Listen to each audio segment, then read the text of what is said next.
Hey guys, once again welcome back to my YouTube channel Medicure Buddy. Once again I'm back with another lecture of practice of medicine and the topic that we have for today is Hodgkin's lymphoma. बहुत बार पूछा गया हुआ question है and there are other questions also of practice of medicine जो कि examination में most frequently पूछे जा सकते हैं एंड वो मैंने एक प्लेलिस्ट के फॉर्म में करके रखे हुए हैं, तो प्लीज आप एक बार प्लेलिस्ट सेक्शन जरूर विजिट करिएगा. I am sure you will find many useful informations there.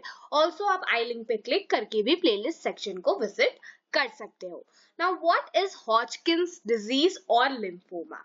So basically lymphocyte के इनफिल्ट्रेट के बीच में जब आरएस सेल्स प्रेजेंट होती है तो this specific condition is known as Hodgkin's lymphoma.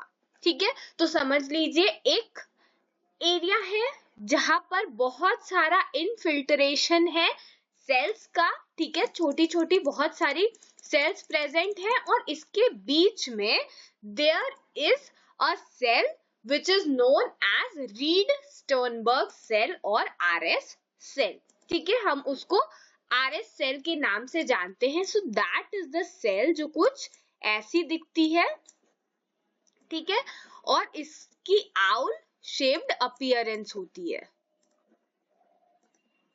ठीक है, तो this is how a Reed Sternberg cells look like and उसके साइड साइड में क्या होता है, there is infiltration of the lymphocyte. अब हॉजकिंस लिम्फोमा है क्या? ये एक क्लोनल लिम्फोमा है जो कि डिराइव होता है कहां से? इसकी जो आरएस सेल है वो कहां से आती है? So this is derived from the B cells. Okay, now history और फिजिकल एग्जामिनेशन की अगर हम बात करें तो जो हॉजकिंस लिम्फोमा होता है वो बाइमोडल एज डिस्ट्रीब्यूशन शो करता है. दैट मीन्स ये लाइफ में दो बार इसके होने की चांसेस होती है. One peak is in mid to late 20s. ठीक है, that is 25 to 29 years, around 30 years, and the other one is in late adulthood. Now इसकी प्रेजेंटेशन देखें कि क्या हमें सिम्टम्स मिलेंगे यहाँ पर. तो बेसिकली पेनलेस लिम्फेडिनोपैथी देखने को मिलती है. ठीक है, लिम्फ नोड्स का इन्वॉल्वमेंट होगा, सर्वाइकल रीजन में हो सकता है. जो भी लिम्फ नोड्स होते हैं they show a characteristic rubbery feeling. Okay, there are tissues of other areas, lymph nodes of other areas which could also be involved like mediastinum, abdomen, groin region, axilla, spleen, etc. ठीक है, there are other constitutional symptoms जो कि यहाँ पर देखने को मिल सकते हैं, जैसे कि अनएक्सप्लेन्ड वेट लॉस देखने को मिल सकता है पर्सन में, unexplained fever, drenching night sweats, प्रोराइटिस जैसे सिम्टम्स, एनलार्ज लिम्फ नोड्स देखने को मिल सकता है after consuming alcohol. But these symptoms are uncommon. Now ये जो हॉजकिन लिम्फोमा का केस है आप देख रहे हो यहाँ पे अनएक्सप्लेन्ड फीवर मिल रहा है, नाइट स्वेट मिल रहा है, तो कई लोग इसको कंफ्यूज कर जाते हैं ट्यूबरक्लोसिस के साथ. And around 47% of cases are wrongly treated by anti tubercular drugs, क्योंकि लोगों को लगता है दैट वो ट्यूबरक्लोसिस का केस है, बट बाद में पता चलता है that the case is of Hodgkin's lymphoma. And ये कैसे पता चलता है? बायोप्सी या फिर डायग्नोसिस से कंफर्म किया जा सकता है. नाउ हम हॉजकिंस लिम्फोमा का क्लासिफिकेशन देखें तो basically they are of two types, classical Hodgkin's lymphoma and nodular lymphocyte predominant Hodgkin's lymphoma.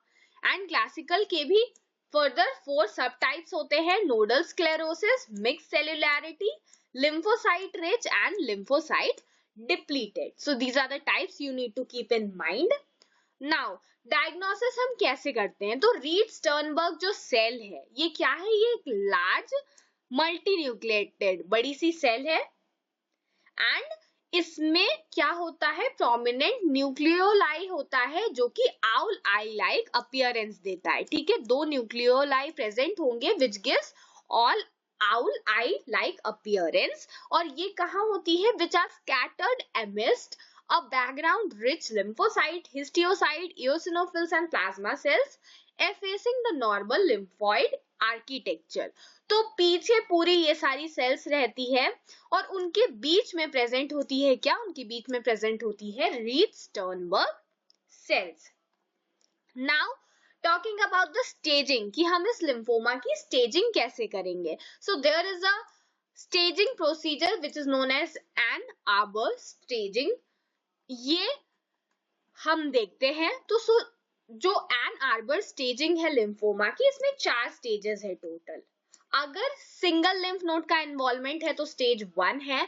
अगर 2 या 2 से ज्यादा लिम्फ नोड इन्वॉल्व हो रही है, बट सपोज ये एक डायफ्राम है, तो अगर इसके ऊपर ही दोनों प्रेजेंट है तो ये सेकेंड स्टेज है। लेकिन अगर दोनों साइड में प्रेजेंट है, मतलब एक लिम्फ नोड सपोज ऊपर प्रेजेंट होगी, एक लिम्फ नोड नीचे प्रेजेंट होगी, तो ये थर्ड स्टेज है, both sides of the diaphragm. And अगर डिफ्यूज इन्वॉल्वमेंट है, जैसे बोन मैरो तक, लिवर तक पहुंच गई है, तो we call it the fourth stage. अब हम स्टेजेस को सफिक्स करते हैं। जैसे अगर फर्स्ट स्टेज के साथ सिम्टम मिल रहा है तो हम उसको 1A बोलेंगे। अगर फीवर, नाइट स्वेट्स मिल रहे हैं तो we will call it 1B। Sorry, 1 के साथ सिम्टम्स नहीं मिल सकते, लिम्फ नोड्स नहीं है, बट सेकेंड के साथ मिल सकते हैं। X is bulky disease and E suffix is used for extranodal site जो इन्वॉल्वमेंट हो रहा है। अब हम इसका डायग्नोसिस कैसे करेंगे, तो हम पर्सन की हिस्ट्री ले सकते हैं जिसमें हमें फीवर, वेट लॉस और नाइट स्वेट्स के बारे में पता चलेगा। नेक्स्ट हम फिजिकल एग्जामिनेशन कर सकते हैं, पैल्पेट कर सकते हैं लिम्फ नोड को, जो कैसे मिलेगी, रबरी इन अपीयरेंस। टिश्यू एक्सिजन करेंगे तो हम वहां पर जो टिश्यूज है उसकी बायोप्सी कर सकते हैं। ठीक है, we can go for CBC, chest radiograph, computer tomography and also bone marrow biopsy can also be done. Now there are certain optional procedures that you can also opt for, and these are mentioned here. So friends, this is it about today's session in which we have discussed Hodgkin's lymphoma. This is a type of lymphoid neoplasm. There are basically 2 types. The first one is Hodgkin's lymphoma, which we have discussed today. I hope I made you all understand. अगर आपको कोई भी doubt हो तो आप मुझसे comment section में पूछ सकते हो। इस वीडियो को लाइक कीजिएगा, अपने फ्रेंड्स और बैचमेट्स के साथ शेयर कीजिएगा, एंड मिलते हैं नेक्स्ट वीडियो में। Till then, thank you.